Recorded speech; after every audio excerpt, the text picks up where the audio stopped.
दोस्तों जीएसटी या 3B में आपको रिवर्स चार्ज मैकेनिज्म से रिलेटेड नई एंट्री को ध्यान रखना है।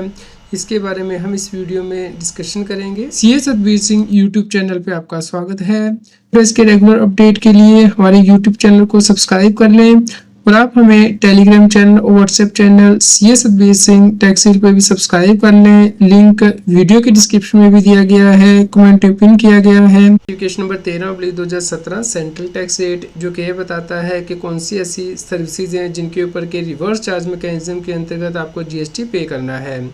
इस नोटिफिकेशन में गवर्नमेंट ने अमेंडमेंट कर दी थी 10 अक्टूबर 2024 से और नई एंट्री डाली है।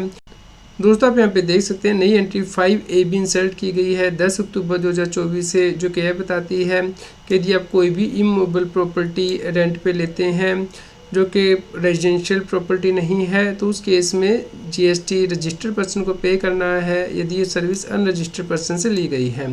तो इस प्रकार किसी प्रकार की कमर्शियल प्रॉपर्टी अब आपको जीएसटी 10 अक्टूबर से पे करना है। यदि आपका सप्लायर अनरजिस्टर्ड है तो आपको अपने आप जीएसटी कैलकुलेट करके पे करना है। तो चलिए समझते हैं कि इसकी कंप्लायंस कैसे करनी है। तो दोस्तों हमने यहाँ पे कैलकुलेशन कर ली है। जैसे कि टैक्स पेयर गुड्स की सेल करता है तो डिफरेंट रेट से सेल हो रही है, तो हमने यहाँ पे कैलकुलेशन कर ली है टैक्सेबल वैल्यू क्या है और उसके ऊपर कितना जीएसटी बनता है।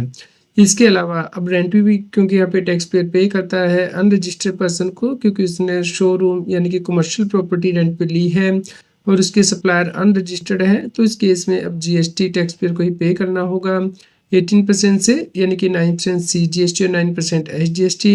तो आपको भी ऐसे ही कैलकुलेशन करनी है। और इमूवेबल प्रॉपर्टी के केस में प्लेस ऑफ सप्लाई उस स्टेट में ही माना जाता है जहाँ पे इमूवेबल प्रॉपर्टी होती है, इसलिए हमने यहाँ पे CGST और SGST लगाया है।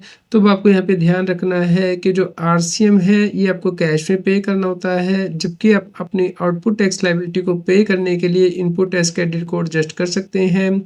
तो जो भी RCM की लायबिलिटी होगी वो आपको कैश लेजर से पे करनी होगी। तो आपको यहाँ पे देखना होगा कि क्या टैक्स पेयर मंथली जीएसटी की रिटर्न फाइल कर रहा है फिर क्वार्टरली। यदि टैक्स पेयर मंथली जीएसटी की रिटर्न फाइल कर रहा है तो उस केस में आपको कैलकुलेशन करनी है। जैसे कि आप स्क्रीन पे देख सकते हैं यहाँ पे हमने अपना आउटपुट टैक्स ले लिया है और उसमें RCM की लायबिलिटी ऐड कर दी है जो कि रेंट पे आई है। टोटल हमारी लायबिलिटी होगी। अब ये लायबिलिटी जो RCM की है हम कैश में पे कर देंगे तो उसके बाद इसका इनपुट टैक्स क्रेडिट लेने के लिए एलिजिबल होंगे, इसलिए हमने इसका ITC ले लिया है। और हमारा इनपुट टैक्स क्रेडिट जो GST 2B में आ रहा है इनवॉइस मैनेजमेंट सिस्टम के अंतर्गत हमने इनवॉइस एक्सेप्ट कर ली है, तो वो हम ITC ले लेंगे। तो हमारा जो टोटल आउटपुट टैक्स है इसमें से हम अपना इनपुट टैक्स क्रेडिट लेस कर देंगे तो हमारी आउटपुट टैक्स की लायबिलिटी आ जाएगी। तो ये लायबिलिटी में पे करनी है, प्लस हमें RCM की जो लायबिलिटी है वो कैश में पे करनी है। तो इस प्रकार हमारी टोटल लायबिलिटी आ जाएगी जो कि हमें पे करनी होगी। यदि टैक्स पेयर क्वार्टरली जीएसटी की रिटर्न फाइल करता है तो उस केस में उसके पास दो ऑप्शन होती हैं कि या तो वो सेल्फ असेसमेंट टैक्स के बेस पे टैक्स पे कर सकता है, मंथली रिटर्न क्वार्टरली फाइल करेगा, या फिर जो उसने पेमेंट प्रीवियस क्वार्टर में की है उसका 35% पेमेंट वो मंथ 1 और मंथ 2 में करेगा क्वार्टर के, और बैलेंस पेमेंट मंथ 3 में करेगा।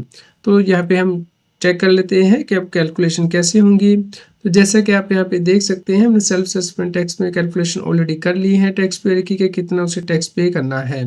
लेकिन यदि आप 35% पेमेंट मेथड अडोप्ट करते हैं जो कि उसने प्रीवियस क्वार्टर में पेमेंट की है वो हमने यहाँ पे ले ली है, जो कि उसने कैश ले जैसे की है इसका 35% हम करते हैं।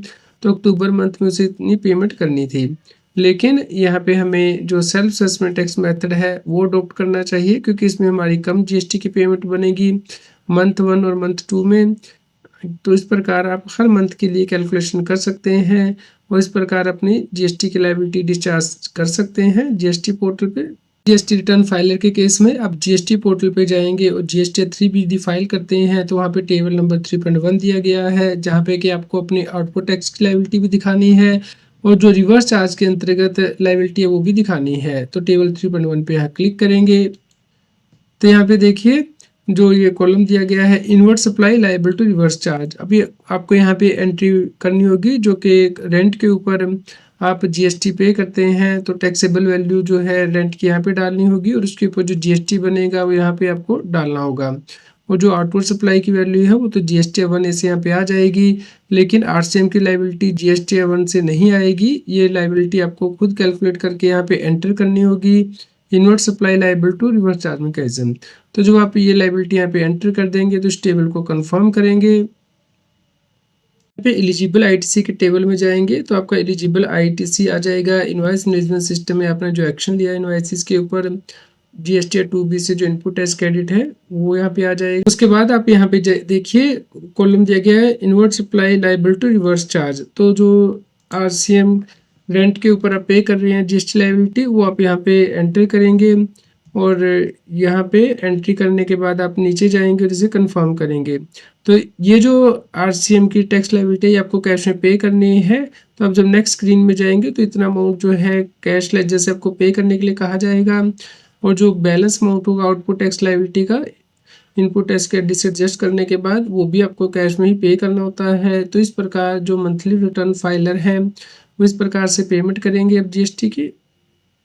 तो आप नेक्स्ट स्क्रीन में जाएंगे प्रोसीड टू पेमेंट पे क्लिक करेंगे तो आप पाएंगे कि देखिए यहाँ पे जो रिवर्स चार्ज की लायबिलिटी है वो आ रही है और अदर देन रिवर्स चार्ज की लायबिलिटी यहाँ पे आ रही है।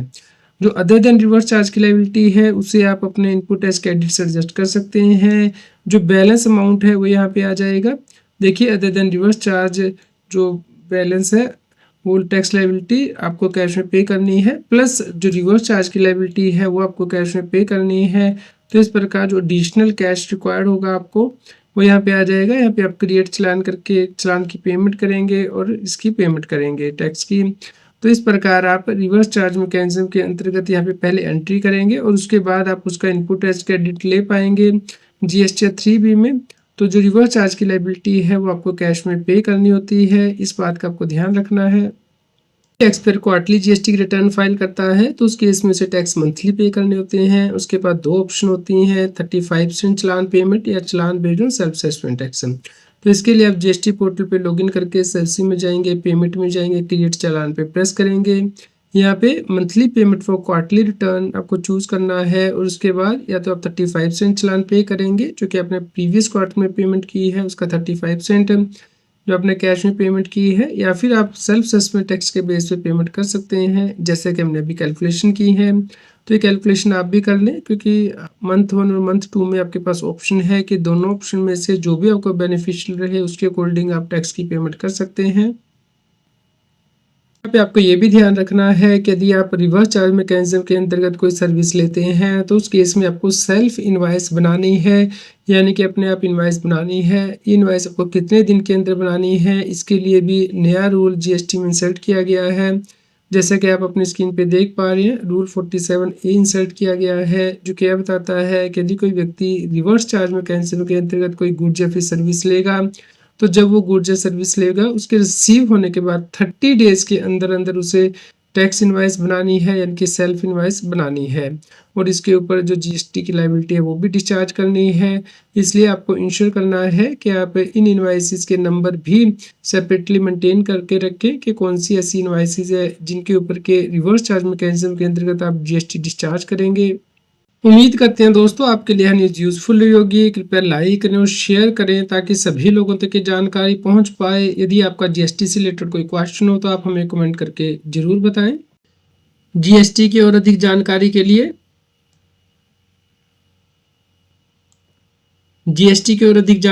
लिए आप CS Satbir Singh YouTube channel पे जाके प्लेलिस्ट में जाके डिफरेंट प्लेलिस्ट रेफर कर सकते हैं जैसे कि GST latest update, GST notice extra.